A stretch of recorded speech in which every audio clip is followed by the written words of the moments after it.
Massive Shadow Fleet tankers lay anchored like sleeping leviathans, hulks of steel and rusted promise, waiting to take on millions of barrels destined for hidden ledgers and shadow markets. Night had pooled across the Baltic, a black lacquer that swallowed sound, and then, on a lonely screen in a VHF NABO-M radar station, an anomaly lit up, small, faint, and terrible in its implications. More than 70 little blips, each with unnaturally low radar cross-sections, were converging on Russian airspace. Their origin stretched to 1,000 kilometers out. Their collective potential payload was measured in tons of high explosives. Inside the Leningrad Oblast Air Defense Command Center, the first sirens began to wail.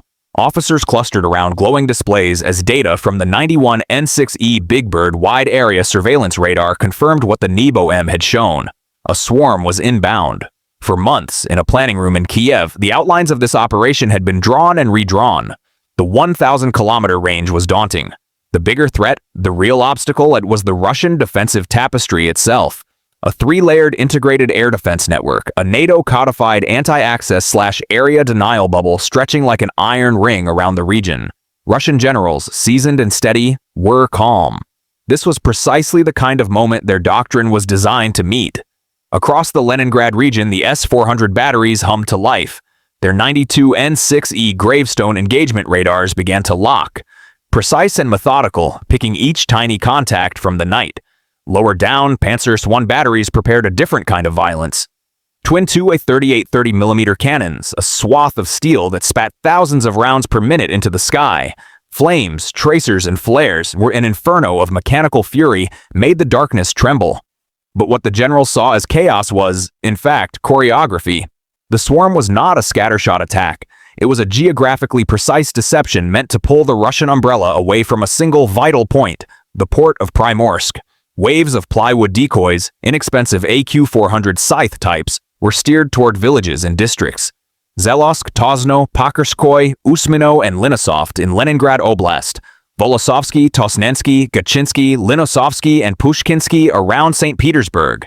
The goal wasn't destruction of these places, but diversion. Each false target was a pawn in a larger game. In an air defense shelter in Gachina, a young lieutenant watched the last blip in his sector vanish from the screen. His fingers tapped a routine report up the chain. Sector clear. All targets destroyed. That message, climbing through layers of command, hardened into a decision. The generals, reassured, began to reallocate focus. They believed victory. They didn't yet see the trap closing. More than 70 drones had been assigned to the Leningrad-St. Petersburg corridor. 35 AQ-400 scythe variants were bait. Cheap, wooden, and abundant. Perfect for one purpose: to be seen. The remaining 40 formed the real force, scattered across the oblast like ghosts. At the heart of that force were 15 UJ-26 Bober ER extended-range drones, small, hard-flying kamikaze platforms chosen for their ability to carry a 40-kilogram warhead 1,000 kilometers in a single one-way run. Each Bober ER was paired miles back with a Banshee 7 electronic warfare drone. Not a bomber, but a bodyguard, laden with jamming pods and extra antennas, built on the same long-range airframe to escort the strike package into the teeth of the defense. When the clock struck midnight, more than 70 drones rose from different launch points inside Ukraine and melted into the darkness. They flew low, hugging riverbeds, threading forest canopies, tracing terrain models uploaded into their navigation stacks. Silence was their first ally. The initial hours were a test of autonomy and endurance. Some drones failed, crashed into trees, lost control, burned out their guts. Losses were anticipated. The plan had been priced to accept them. Crossing the border changed everything. Hiding gave way to management. The Russian radar net woke, and, just as planned, it reacted. The Big Bird radars detected a scattered but massive swarm, and the automated logic prioritized the cluster that appeared the most dangerous. The 35 wooden decoys moving towards St. Petersburg. S-400 launchers spat missiles at them. Each cheap plywood ghost consumed in a firework of interception. For the Russians, it was textbook. For the planners behind the swarm, it was the first strategic sacrifice. While that exchange played out, the remaining 40 drones splintered like a school of fish, dispersing into the Leningrad countryside and forcing a deadly cat-and-mouse with Pantsir and Buk batteries.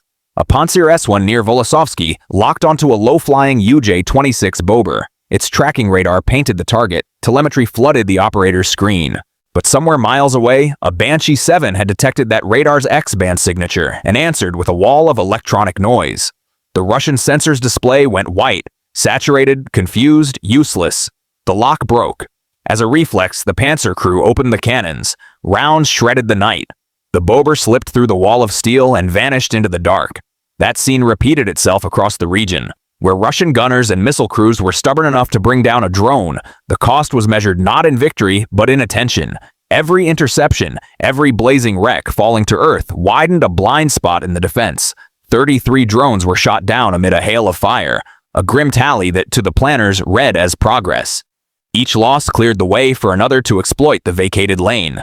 From the blind created by that concentrated defense emerged an assassination squad, 7 specially modified UJ-26 Bober ERS that slipped through the main line.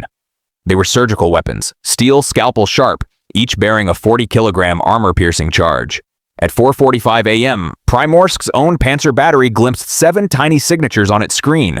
Too close, too fast. Panic spread across the console. 57 missiles thundered from launchers in a frantic last-ditch fury. The Bober drone split, 2 groups peeling away in a final demonstrative maneuver over the harbor. 3 of them headed for the pumping station, the physical and symbolic heart of the port. One was intercepted mere hundreds of meters from its objective. The others completed their runs. The first carried a thermobaric TBG-7V warhead. It struck the control building, consumed air, and generated a pressure wave that blew walls outward like paper. Seconds later, the second dove into the main pipeline manifold and severed the port's lifelines. Simultaneously, the remaining 4 focused on the tankers at the pier. The first 2 sought the Kapitan lob. One struck beneath the ship's bridge and killed its electronics. The other pierced a main cargo tank and oil erupted into flame. The other pair targeted the Sergei Gorskov, one into the engine room, another into the loading manifolds. 2 Afro-Axe-class tankers of the Shadow Fleet, the Kusto and the Kailun, took direct hits. The Kusto, managed by a corporate veil and flagged under a suspicious registry, carried a deadweight of 115,000 tons. The Kailun, similarly dubious, clocked in at 110,000 DWT. At the exact moment the drones arrived, both were at the loading line. When they struck, fire did not simply burn, it consumed infrastructure. 42 seconds after the initial strike, the port's number 2 pumping station collapsed. The control center groaned under another impact and then went dark. Emergency shutdown protocols stuttered and failed because the core energy system had been hit. Loading arms were severed, valves blasted, and a cascade of fuel and flame turned the key into an inferno. Within minutes, Primorsk resembled a vision from the abyss. Twin tankers burning, infrastructure shattered, the slick of oily fire reflecting a sky the color of old smoke. Hours later, a Russian statement claimed that 221 Ukrainian drones had been shot down overnight and that all attacks had been repelled. Those numbers meant little when orbital imagery told the truer story. Billions of dollars of damage, a port crippled, a narrow artery in the global oil flow severed. Primorsk alone accounted for roughly 20% of Russia's seaborne oil exports, a choke point for the shadow trade that sustained a war economy. The Afro-Axe tankers targeted each held capacities on the order of hundreds of thousands of barrels. With the port out of commission, the daily shipments of 1 million barrels were interrupted, translating into tens of millions of dollars lost each day. By dawn, civil aviation felt the shock. St. Petersburg's Pulkovo Airport activated contingency plans. 11 aircraft were diverted. Air traffic control and military airspace management scrambled under the weight of simultaneous aerial events. Wreckage scattered across districts, debris spattered beyond population centers, and a cluttered radar picture that forced towers into protective shutdowns. The human cost was not only material. Services, movement, and confidence were all momentarily fractured. From a technical vantage, the operation's brilliance lay in 3 simple outcomes. First, it extended effective reach without inviting catastrophic navigational errors. Second, it used 2 distinct drone classes to flood and confuse sensor arrays. Low-profile wooden decoys to attract kinetic defense, and hardened strike drones to exploit the temporary gaps created. Third, the Banshee 7 electronic warfare platforms did not seek to blind the radar entirely. Rather, they injected so much false information and noise that operators could no longer reliably pick the true threat from the fakes. Parts recovered in Usmino and Pakhovskaya bore traces of navigation software and carrier components, evidence that deception and strike had flown together. When images of Primorsk's conflagration circulated, the scale was undeniable. The official admission that followed was reluctant but inevitable. A deeply protected port, shielded by layered forces, a combined arms army, motorized divisions, even a fleet headquarters, had been penetrated. The defensive posture had been oriented outward, expecting conventional threats from land and sea. What it had not anticipated, what doctrine had not prioritized, was a low-altitude, horizon-hugging swarm synchronized with electronic clutter. On paper, the umbrella had been unassailable. In practice, geometry, timing, and cunning created a window, a moment where even the most powerful radars saw too late. This was not the triumph of the largest weapons, but of the most imaginative tactic. The gambit had been 1,000 kilometers long and coldly executed. Intelligence, timing, and sacrifice had converged in a single, devastating morning. And when the smoke finally thinned over the Baltic, the lesson was stark. Modern warfare rewards those who use their tools with audacity and wit, not merely with expense. The superpower had been wounded not by a blitz of tanks or missiles, but by a quiet tide of wooden wings and electronic ghosts that changed the map of leverage in a single night. The morning smog over Primorsk rose in black columns that crawled like living things toward the Baltic horizon. Emergency crews fought through heat and flying shrapnel, while port operators scanned ruined consoles and singed wiring. Satellite analysis, open-source investigators, and insurance underwriters quickly pieced together the anatomy of the blow. Coordinated strikes on pump stations, control nodes and tankers that were not mere acts of sabotage but strategic surgery. The economic hemorrhage began immediately. Vessels in the queue were diverted, cargoes were rerouted, and the shadow fleet, the unregulated artery that had kept sanctioned barrels flowing, was suddenly severed. Beyond the physical destruction, the psychological calculus shifted. Markets which had tolerated the opacity of shadow shipments now registered the risk of concentrated vulnerability. Traders rerouted cargoes away from choke points. Insurers hiked premiums for vessels flagged under opaque registries. The port's shutdown did not only interrupt oil flows, it introduced uncertainty into logistical chains and financial instruments that were predicated on a steady, if clandestine, throughput.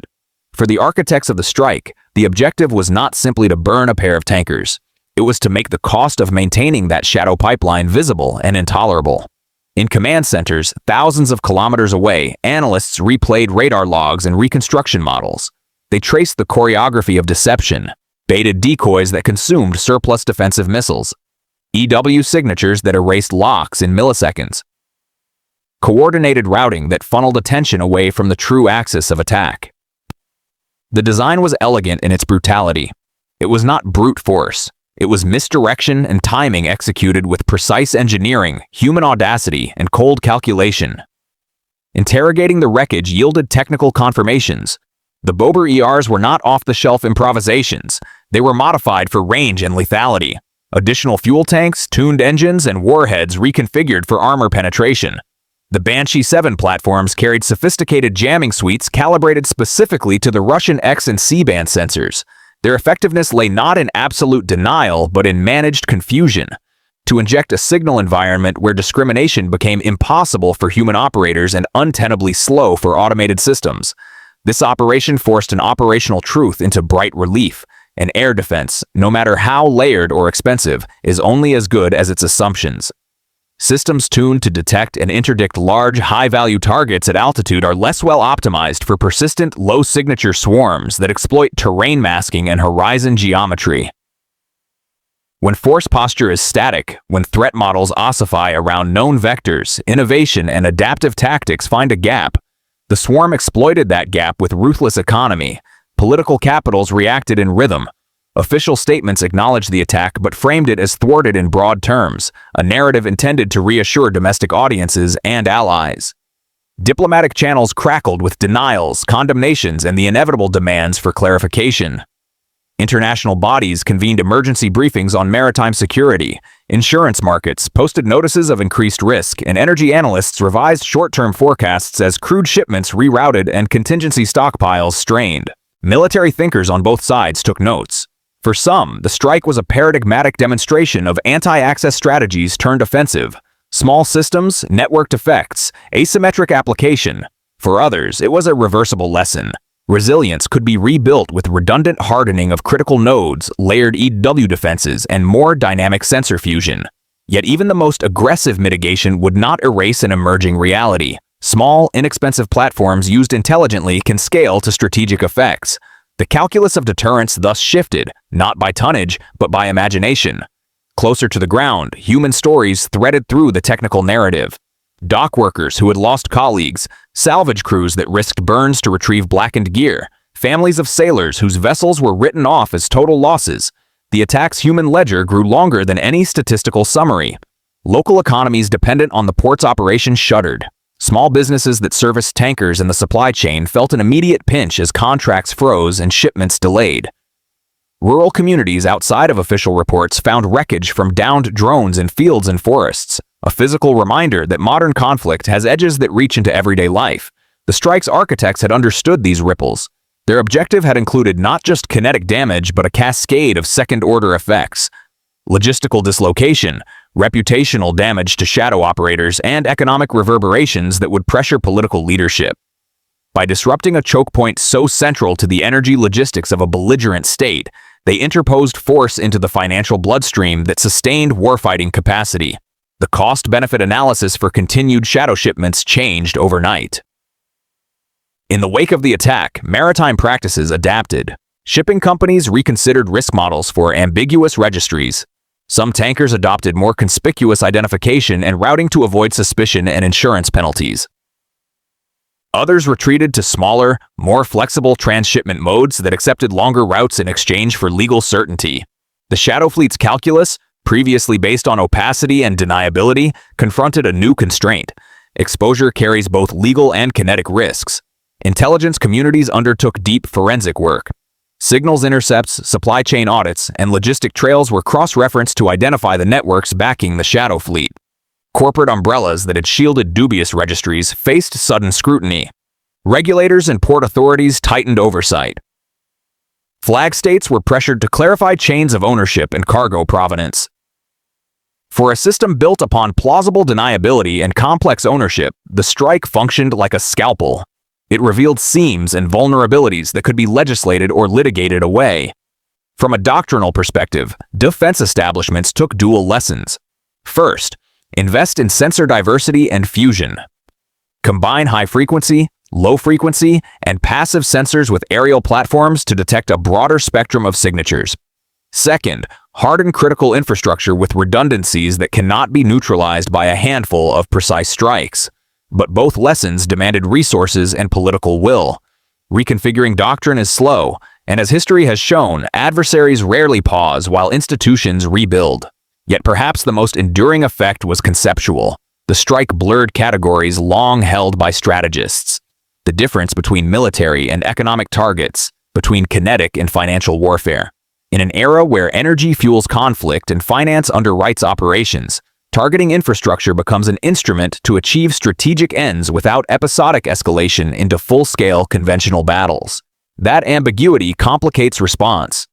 Is an attack on infrastructure a casus belli warranting conventional retaliation, or is it a coercive tactic contained within the gray zone? As the days became weeks, salvage operations recovered twisted metal and charred electronics. Insurance claims multiplied into complex legal disputes over registries and culpability. The port, resilient as ports are, began phased recovery, but the Shadow Fleet had already dispersed and adapted, its operators learning a bitter lesson about centralized vulnerability. Markets calmed, tentatively, but the geopolitical calculus had shifted. Allies and adversaries recalibrated, grappling with a strategic environment where small, precise, networked tools could deliver outsized effects.